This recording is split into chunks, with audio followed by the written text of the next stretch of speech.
El caso de Edmund Kemper III. A principios de la década de los 70, la ciudad de Santa Cruz se vio inundada por una ola de jóvenes atraídos por centros de estudio como la Universidad de California y Cabrillo College, que habían sido fundadas en la década de los 60. En ese contexto, entre 1970 y 1973, la urbe fue escenario de una serie de asesinatos que dejaron una huella en la comunidad. Según lo reflejado por algunos medios locales, tras la aparición de 4 cadáveres en el Parque Estatal Henry Cowell en 1973, el fiscal de distrito de la época, Peter Chang, murmuró en público, "Murdersville, USA", y un reportero que lo escuchó pasó la información a su servicio de noticias, refiriéndose a Santa Cruz como la capital mundial del asesinato. El triste apodo acompañó a la ciudad por muchos años y fue alimentado en buena medida por la sanguinaria y simultánea actuación de varios asesinos en serie que aterrorizaron a la población. Las huellas, los rastros, los indicios y las evidencias ayudan a los investigadores a resolver los crímenes. el pasado de la víctima y del victimario nos ayudan a comprender su comportamiento. Todo esto forma parte del expediente del caso y aquí te lo presentamos. Nosotros somos Ángel y Mayra y les damos la bienvenida a nuestro canal. Antes de empezar con el video, recuerda suscribirte y activar la campanita para que recibas una notificación cada vez que subamos algo nuevo. Tampoco se te olvide al terminar dejarnos tu me gusta. Sin nada más que agregar, acompáñanos a conocer todos los detalles de este expediente criminal. La hermosa ciudad californiana de Santa Cruz, que es capital del condado del mismo nombre, está situada a orillas de la bahía de Monterey, aproximadamente a 115 kilómetros al sur de San Francisco. Es considerada un destino de playa y surf por excelencia. Fue precisamente en ese lugar donde vivía un hombre de 2.05 metros de altura y 136 kilos de peso, con apariencia de gigante gentil, quien por las noches visitaba el Jury Room, un bar frecuentado por policías, alguaciles y abogados acusadores con los que compartía unas cervezas mientras conversaba sobre asesinatos. Los representantes de la ley lo consideraban un tipo listo y amable, y se referían a él como Big Ed o el Gran Ed, por su gran estatura y su apariencia bonachona. Su nombre, Edmund Kemper. Edmund Emil Kemper III nació el 18 de diciembre de 1948 en Burbank, California. Sus padres eran Clarnell Strandberg y Edmund Emil Kemper Jr. Tenía 2 hermanas, una mayor de nombre Susan y otra que nació 2 años y medio después que él, llamada Aline. Luego de servir durante la Segunda Guerra Mundial, su padre trabajó en Pacific Proving Grounds, una serie de instalaciones en el Pacífico en las que el gobierno de Estados Unidos realizó pruebas nucleares entre 1946 y 1962. Posteriormente se estableció en California y comenzó a trabajar como electricista. Clarnell era oriunda de Gwinnett, un pequeño pueblo en Montana. En 1942 se casó con Edmund en Great Falls, en ese mismo estado, pero se divorciaron en 1957 tras 15 años de unión tormentosa. Edmund declaró más tarde que ni las misiones en tiempos de guerra ni las pruebas atómicas se podían comparar a la experiencia de vivir con su esposa. Aunque en su momento no fue diagnosticada, estudios posteriores de su conducta concluyeron que Clarnell era alcohólica. Pudo haber sufrido de un trastorno límite de la personalidad, una patología que se sitúa entre la neurosis y la psicosis. Luego de la separación, ella se fue con sus 3 hijos a la ciudad de Helena, capital del estado de Montana. Para Edmund, que en ese momento tenía 9 años, esto representó un duro golpe, no solo porque implicaba alejarse de su padre, al que estaba apegado, sino porque su mamá era muy dura en su trato con él. El niño, poseedor de un coeficiente intelectual superior a 140, que se atribuye a personas superdotadas, fue desarrollando un comportamiento psicopático que se manifestó cuando comenzó a representar escalofriantes escenas sexuales con las muñecas de sus hermanas, las cuales luego decapitaba y desmembraba. Adicionalmente, Edmund exhibía otros comportamientos muy extraños, algunos de ellos caracterizados por la violencia contra los animales. A los 10 años, por ejemplo, ya había matado a un gato. También inventaba juegos en los que simulaba su propia ejecución. Las reacciones de su madre hacia él también eran por demás extrañas. Lo sometía a un gran abuso emocional. Lo humillaba públicamente o lo encerraba en el sótano de la casa por las noches, porque lo creía capaz de abusar sexualmente de sus hermanas. Poco a poco iba creciendo en Edmund el odio hacia la mujer que le dio la vida.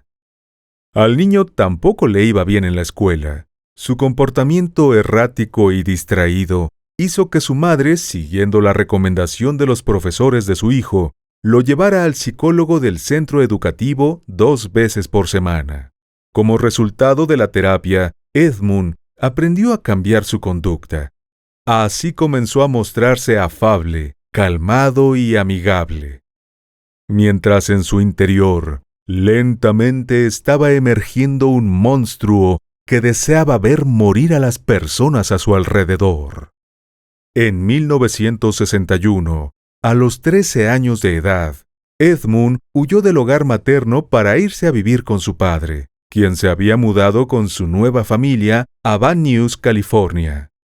Años después, en una entrevista que le concedió en 1991 al escritor francés Stéphane Bourgon, Edmund reconoció que no se fue de su casa porque realmente quisiera estar con su padre, sino porque quería alejarse de su madre y continuamente soñaba y pensaba en asesinatos.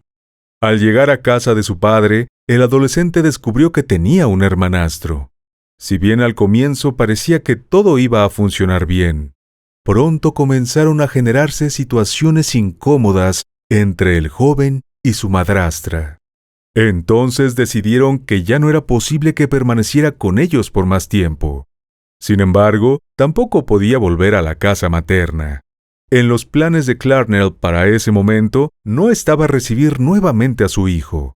Ella se encontraba en una nueva relación y el joven no formaba parte de esa ecuación.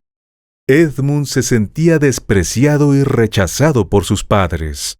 En la Navidad de 1963, fue llevado a pasar las vacaciones al rancho de Maude y Edmund Kemper, sus abuelos paternos. La propiedad de 17 acres estaba ubicada en North Fork. Como regalo navideño, su abuelo le obsequió un rifle calibre 22. Sin darse cuenta, le había dado a su nieto la herramienta con la que se desataría toda la ira contenida por años, producto de lo que Edmund consideraba una vida repleta de desprecio, humillación y aislamiento. Las vacaciones terminaron, pero el muchacho no regresó a casa. En cambio, continuó viviendo bajo el techo de sus abuelos. A los pocos días comenzó clases en la secundaria Sierra Joint Union. Los maestros lo consideraban un adolescente tranquilo, que no se metía en problemas, asistía a clases y tenía un rendimiento académico promedio. La relación con sus abuelos, que por lo menos inicialmente era soportable, poco a poco fue deteriorándose, debido principalmente a la presión y maltrato de Maude. Edmund veía a su abuela como una mujer castradora que quería controlarlo todo, y lo trataba duramente y con desconfianza. Con el pasar de los meses, ella se sentía cada vez más nerviosa con el comportamiento de su nieto. Cuando no estaba en la escuela, lo notaba con una actitud siniestra que la asustaba. A finales de agosto de 1964, la mujer tuvo una fuerte discusión con el joven. Edmund quería utilizar un revólver propiedad de su abuelo, pero ella se negó a dárselo. La desconfianza de su abuela fue un insulto para él. El 27 de agosto, mientras el abuelo de Edmund fue a la tienda a comprar comestibles, Maud se quedó sentada en la cocina revisando las pruebas de un libro infantil que estaba terminando de escribir. El joven se acercó a la abuela con su rifle en las manos y le dijo que saldría a cazar ardillas. Ella le advirtió que no les disparara a las aves y él la miró en silencio por un momento. Luego llamó a su perro con un silbido y juntos salieron hacia el jardín. Maud, quien estaba sentada de espaldas a la puerta de la cocina, volvió a su trabajo. No se percató que el joven la observaba desde afuera, mientras lentamente levantaba el rifle y apuntaba a su cabeza. Este no era un juego. Edmund se disponía a disparar. La primera bala impactó en la cabeza de Maud, quien cayó hacia adelante sobre la mesa. Pocos segundos después se escucharon dos nuevas detonaciones. El cuerpo de la mujer se estremeció cuando los dos proyectiles penetraron en su espalda. El tirador entró a la casa y se quedó unos instantes observando lo que había hecho. Varias veces le había apuntado con su rifle, imaginando cómo sería matarla. Envolvió con una toalla la cabeza ensangrentada y arrastró el cuerpo hasta colocarlo sobre la cama de la pareja. Luego caminó hasta la entrada y se sentó a esperar pacientemente la llegada de su abuelo. Edmund Kemper Sr. llegó a casa luego de comprar comestibles en el pueblo. Estacionó su camioneta frente a la casa y salió del vehículo. Su nieto lo vio llegar. Esperó a que comenzara a bajar las compras y le disparó en la nuca. El hombre murió de inmediato. Luego de cometer el terrible doble homicidio, el muchacho entró en pánico. Simplemente no sabía cómo proceder. Entonces decidió llamar a su madre y contarle lo que había hecho. Inmediatamente, ella le dijo que se comunicara con el alguacil y le confesara el crimen. Y así lo hizo. Luego se sentó a esperar a que llegaran a detenerlo. Una vez en custodia y cuando comenzó la primera entrevista, le preguntaron por qué había cometido semejante atrocidad. Él respondió que solo quería saber qué se sentía asesinar a su abuela. En el caso de su abuelo, confesó que lo hizo porque estaba seguro de que se enfadaría mucho al saber que había matado a su esposa. Debido al resultado de los interrogatorios y considerando su corta edad, Edmund fue puesto bajo la supervisión de la Autoridad Juvenil del Estado de California y fue transferido al Hospital Estatal de Atascadero, una institución penitenciaria de máxima seguridad que alberga convictos con enfermedades mentales. Mientras estaba recluido en esas instalaciones, Edmund fue sometido a una serie de pruebas, las cuales arrojaron que el joven poseía un coeficiente intelectual elevado y que padecía de esquizofrenia paranoide. Esta enfermedad mental afecta a la personalidad del individuo. Quienes la padecen pueden ser egocéntricos y buscar aislarse. Además, pueden perder contacto con la realidad y tener ideas delirantes y trastornos de la percepción, como por ejemplo, alucinaciones de tipo auditivo.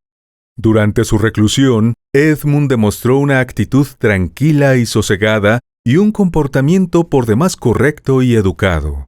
Gracias a esto, se fue ganando paulatinamente el aprecio del personal médico de la institución, especialmente del psicólogo al que se le había asignado su caso y con quien trabó amistad.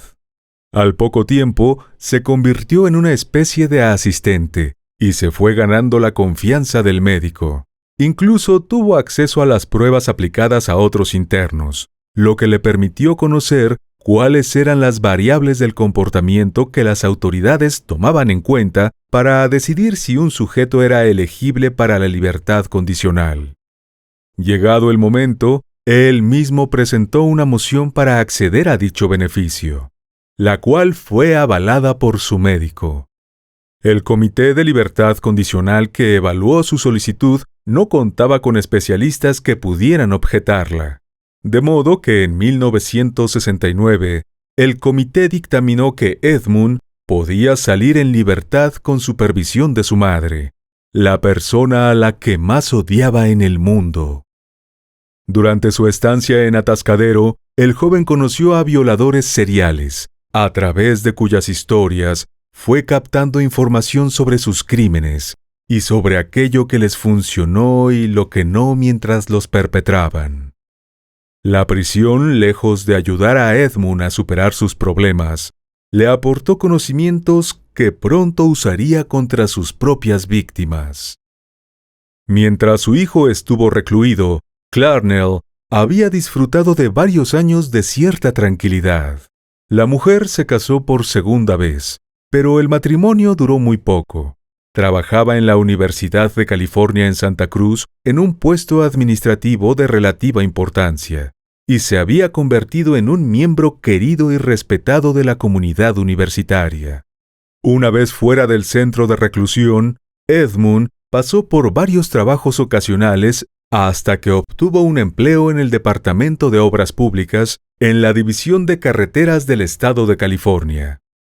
Las peleas con su madre eran cada vez más frecuentes y también fueron escalando en intensidad, por lo que, aprovechando la estabilidad que le generaba su nuevo trabajo, alquiló un departamento con un amigo y se compró una motocicleta.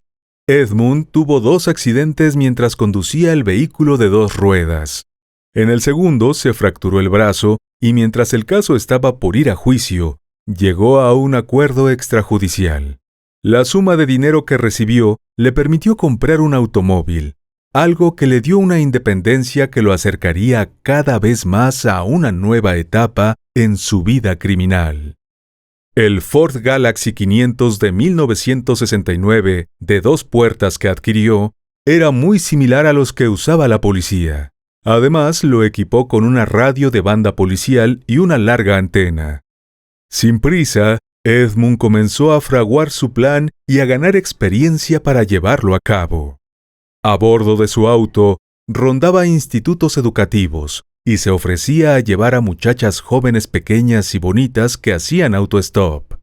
Al principio no les hacía daño alguno, solo pretendía entablar conversación y aprender de sus reacciones, antes de dejarlas a salvo en sus destinos. Paralelamente, el hombre siguió acondicionando el vehículo. Colocó en el maletero los objetos que necesitaría para poner en práctica sus planes, como pistolas, cuchillos, bolsas de plástico y una manta. Además, modificó la puerta del pasajero para poder bloquear el seguro y así evitar que una eventual víctima lograra huir. Con cada chica que subía a su auto, Edmund asimilaba nueva información y se sentía más seguro de sus capacidades, pero también se iba haciendo más confiable para sus potenciales víctimas. Se estaba entrenando como depredador, y al llegar a casa se imaginaba las cosas terribles que haría cuando finalmente estuviera listo. Ese día no tardó mucho en llegar. Anita Mary Lucchesa y Mary Ann Pesce, ambas de 18 años, eran estudiantes del Fresno State College. El 7 de mayo de 1972, las jóvenes estaban haciendo autostop para visitar a unos amigos en la Universidad de Stanford cuando un auto se detuvo para llevarlas. El conductor era nada más y nada menos que Edmund, quien con sus lentes, su bigote cuidado y su estudiada actitud, les pareció lo suficientemente confiable. Las chicas subieron al auto, pero nunca llegaron a su destino. En cuanto comenzaron el recorrido, Edmund inició una conversación con las 2 jóvenes, pero repentinamente se salió de la carretera principal. Ellas se dieron cuenta de que algo andaba mal, pero ya era demasiado tarde. El hombre tomó un camino de tierra y se detuvo poco después en un área desolada cerca de un parque. Existen varias versiones de lo que sucedió posteriormente, pero en el documental Asesinato sin motivo aparente, de Imre Horvath, de 1984, el propio Edmund narró el asesinato de las dos jóvenes. De acuerdo con sus declaraciones, tras detener el auto les dijo a Anita y a Mary que las violaría. Seguidamente esposó a Mary Ann, le colocó una bolsa en la cabeza y la dejó acostada boca abajo en el asiento trasero del auto. Luego se llevó a Anita al bosque y la apuñaló. Entonces, regresó al Ford y le dijo a Mary que su amiga se había resistido, que tuvo que golpearla en la nariz y le dijo que fuera con él para ayudarla. Apenas sacó a la aterrorizada muchacha del vehículo, la atacó con el cuchillo. Edmund la apuñaló varias veces y solo se detuvo cuando la creyó muerta. Seguidamente la arrojó dentro del baúl y cerró la tapa. Sin embargo, apenas lo hizo, escuchó que la chica seguía con vida. Cuando buscó las llaves para abrir otra vez el compartimiento de carga del auto, no lograba hallarlas. Pensó que se le habían caído dentro del baúl, y presa del pánico comenzó a correr. Pero a los pocos metros se detuvo y se calmó y buscó nuevamente en los bolsillos de su pantalón, donde ubicó las llaves. Finalmente colocó a ambas víctimas en el maletero y regresó a la carretera. Poco después, mientras conducía, Edmund fue detenido por una patrulla de caminos, porque una de sus luces traseras estaba rota. En ese momento pensó que lo atraparían, pero mantuvo un comportamiento educado, y el oficial simplemente lo amonestó verbalmente y le permitió seguir camino. El criminal llevó los cuerpos sin vida a su departamento, aprovechando que su compañero no se encontraba. Allí abusó sexualmente de los cadáveres, los desmembró y luego colocó los restos en bolsas de basura. Las partes del cuerpo de Mary Ann las enterró en una tumba poco profunda en unas montañas cercanas, y su cabeza la arrojó por un barranco junto con los restos de su otra víctima. Al no tener noticias de Anita y Mary, sus familias se preocuparon y denunciaron su desaparición en la policía. Sin embargo, como en esa época era muy común que chicas de esa edad simplemente se fueran de fiesta con amigos y aparecían días después, la búsqueda no comenzó de inmediato. 4 meses después, se hizo realidad el peor de los escenarios, cuando el 14 de septiembre fue hallado un cráneo que luego de ser analizado, resultó ser de Anne Mary Pesce. Cuando los crímenes salieron a la luz pública, el gran Ed comenzó a conversar sobre las investigaciones con los policías con los que compartía en Jury Room. Simultáneamente y con frialdad total, continuó llevando a sus destinos con toda seguridad a muchachas que solicitaban un aventón sin saber que estaban entrando en el auto de un asesino. El 14 de septiembre de 1972, Ai Cuckoo, estudiante de danza de tan solo 15 años, se encontraba en el área de Berkeley esperando un autobús que no llegó. Aiko era hija de una inmigrante letona y de un hombre coreano. A tan corta edad ya era una consumada bailarina que había recorrido el país en presentaciones públicas y tenía planes de seguir una carrera en la danza folclórica coreana. Esa noche se dirigía a San Francisco para asistir a una clase de baile, y le había prometido a su madre que no pediría aventones. Sin embargo, como el transporte público no llegó, decidió pedir que la llevaran. Fue Edmund quien llegó en ese momento y ella subió al auto. Ese fue su error fatal. Una vez dentro del vehículo, el conductor sacó el arma de debajo del asiento, aterrorizando a la pobre chica. Al llegar a un punto determinado, el hombre detuvo el auto y se bajó. Al hacerlo, inadvertidamente las puertas quedaron trabadas con su potencial víctima en el interior del vehículo. En ese momento, Aiko tuvo la oportunidad de tomar el arma y de huir, pero estaba tan asustada que en lugar de eso, obedeció la orden de su atacante, quien le pidió que abriera la puerta.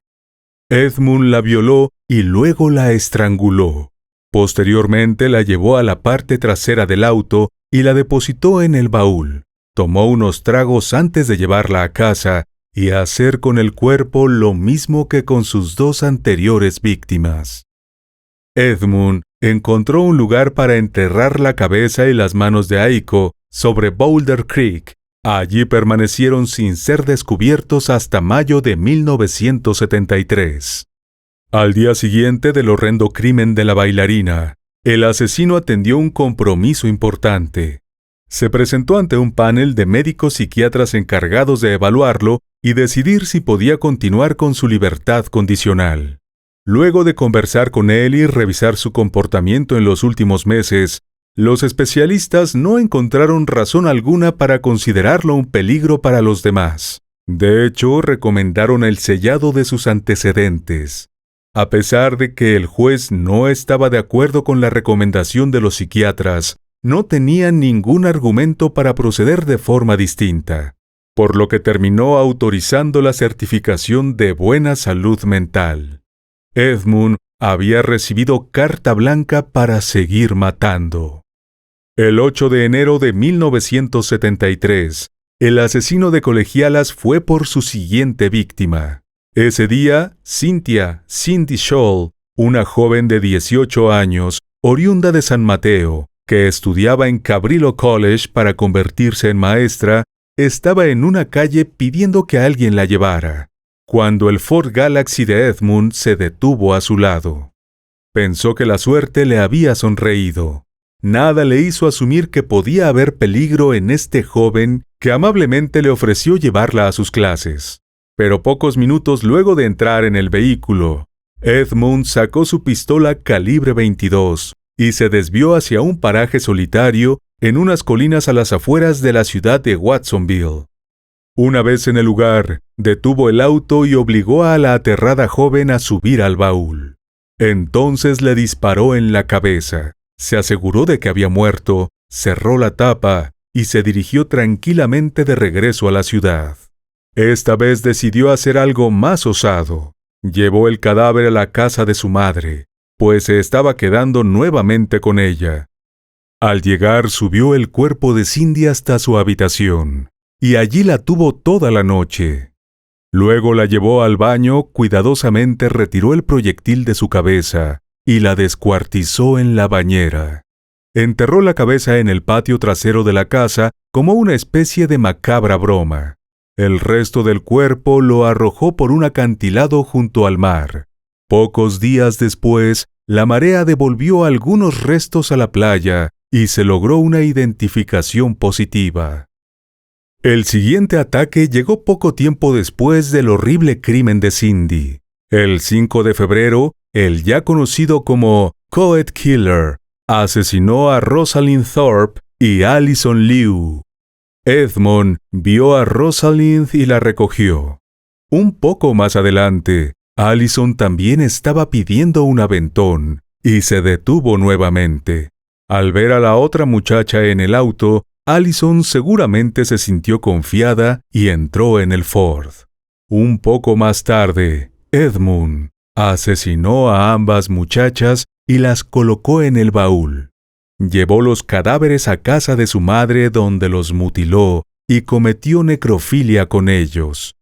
El 4 de marzo, unos deportistas que trotaban por un camino en el condado de San Mateo pudieron ver a un lado de la ruta lo que parecía ser una quijada humana. Tras recibir aviso del hallazgo, la policía efectuó un minucioso rastreo del lugar y se encontraron los restos de las jóvenes. Rosalind tenía un tiro en la cabeza, Allison 2. La policía estaba realmente preocupada, pues menos de un mes antes, el 13 de febrero, habían logrado capturar a Herbert Mullin, un asesino en serie que acabó con la vida de 13 personas. Ahora todo los hacía pensar que había un nuevo asesino en la ciudad de Santa Cruz. El 20 de abril de 1973, Edmund decidió asesinar a su madre. Según sus propias declaraciones en la entrevista que formó parte del documental, Asesinato sin motivo aparente, Edmund había comenzado a fantasear con su muerte desde la temprana edad de 8 años. La consideraba una mujer enferma, enojada, hambrienta y muy triste, que no hacía más que controlarlo y humillarlo. Ese viernes, el hombre esperó en su habitación pensando en lo que estaba por hacer.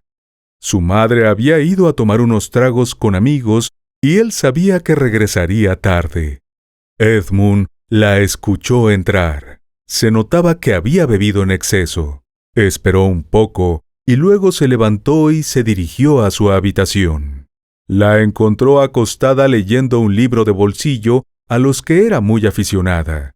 Se acercó a la cama y se quedó observándola.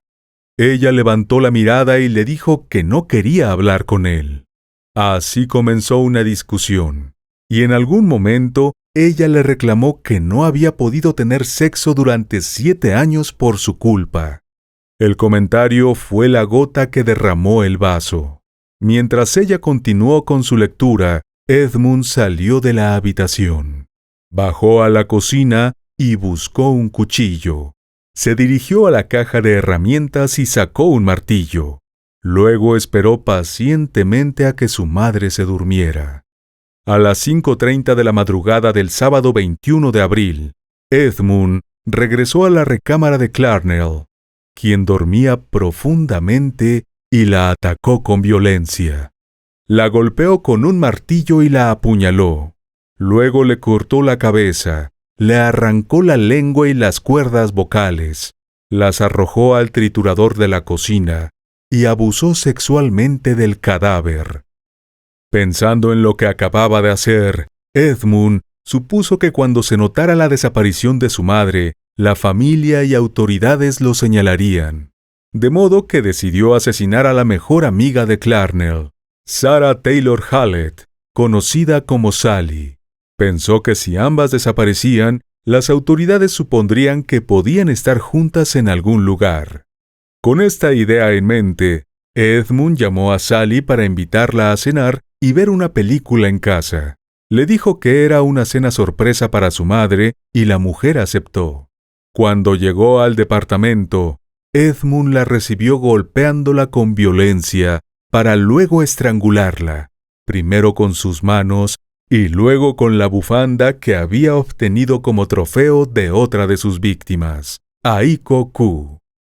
Posteriormente le quitó la ropa a Sarah y la puso en su cama, y en algún momento de esa noche abusó del cadáver. A la mañana siguiente, el domingo de Pascua, Edmund tomó el automóvil de Sally, armas y municiones, y condujo sin parar. En algún momento cambió de vehículo por uno alquilado y siguió conduciendo. Solo se detuvo para cargar combustible y comprar refrescos y píldoras de cafeína. Así continuó por cerca de 18 horas, hasta llegar a Colorado. Su mente enferma esperaba en cualquier momento escuchar las sirenas de los autos de policía persiguiéndolo o alguna noticia sobre sus crímenes en la radio del auto. Pero las horas pasaban y nada sucedía. Finalmente decidió detenerse en la ciudad de Pueblo, Colorado, y desde una cabina telefónica llamó al Departamento de Policía de Santa Cruz. Se identificó como Coed Killer, el asesino serial que tenía de cabeza a la policía. Paradójicamente, a Edmund le costó trabajo convencer a los detectives de que en efecto era la persona que buscaban por varios asesinatos. Para persuadirlos, pidió que le avisaran al sargento Alufi, a quien conocía, para que fuera a su casa a corroborar la historia. El sargento de policía accedió, y cuando llegó a la vivienda, inmediatamente llamó a la oficina forense. Una comisión de varios agentes de la policía de Santa Cruz se dirigió a Pueblo. Cuando por fin dieron con la cabina telefónica, encontraron a Edmund, quien los había esperado por horas. Los investigadores lo interrogaron mientras grababan sus declaraciones. Inmediatamente se dieron cuenta por la cantidad de detalles forenses que mencionaba y por la exactitud de su confesión, que era el responsable de 8 asesinatos. A partir de ese momento, Edmund colaboró en todo lo que la policía le pedía, aportó detalles de sus crímenes y acompañó a las autoridades a los diferentes lugares en los que había dejado los restos de sus víctimas. El 7 de mayo de 1973, Edmund Kemper III fue acusado formalmente de 8 homicidios en primer grado. Su defensor de oficio, James Jackson, pensó que la única estrategia posible ante el nivel de detalles que su cliente ofreció cuando confesó los crímenes era alegar locura.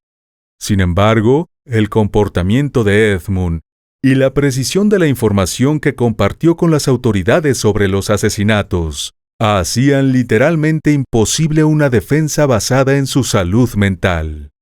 Uno de los expertos convocados por la parte acusadora, el doctor Joel Ford, aseguró que el acusado no era esquizofrénico paranoico. A Edmund le obsesionaba la violencia y el sexo, y anhelaba atención y reconocimiento por encima de todas las cosas.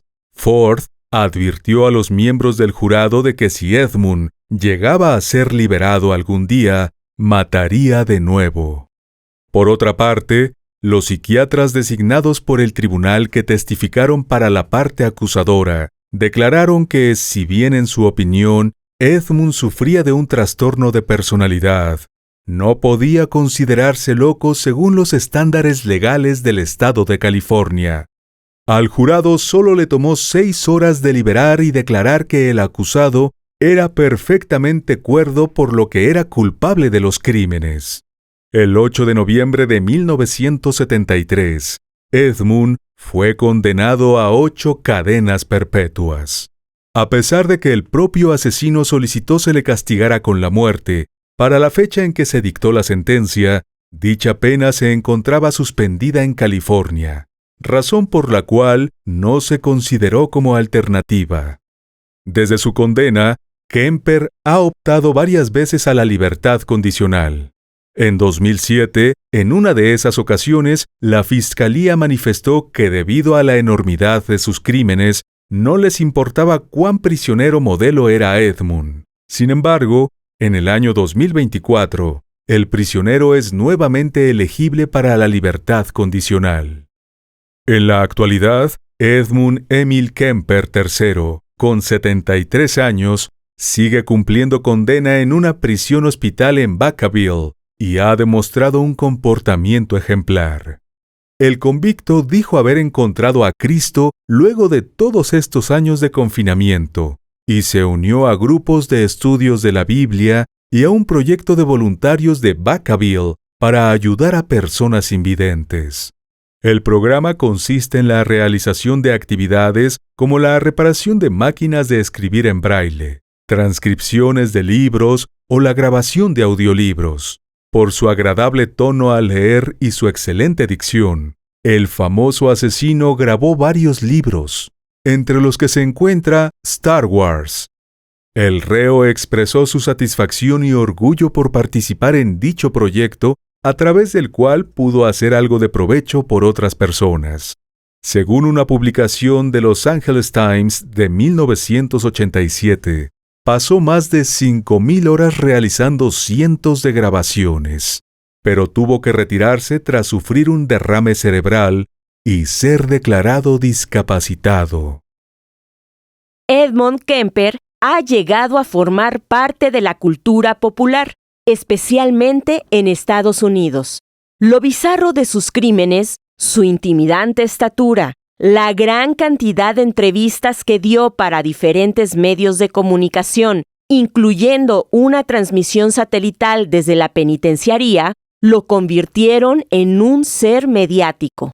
A lo largo de cerca de 50 años, ha inspirado canciones, películas y personajes para series de televisión, como en el caso de la aclamada serie Mindhunter, en la que se recrean sus crímenes, y las entrevistas que, estando ya en prisión, mantuvo con investigadores de ciencia de la conducta del FBI. En la historia de muchos asesinos podemos encontrar infancias de abuso, humillación y malos tratos, Pero nada justifica los atroces actos criminales cometidos por hombres como Edmund Kemper, quien se preparó durante años para poder llevar a cabo los más atroces asesinatos, acabando con la vida de 6 hermosas jóvenes que estaban llenas de sueños e ilusiones y tenían toda una vida por delante. Y bueno, querido oyente, aquí cerramos el expediente de hoy. Te esperamos en otra entrega para que juntos analicemos todos los detalles de los más terribles crímenes de la historia. Nos vemos hasta otro expediente criminal. Adiós.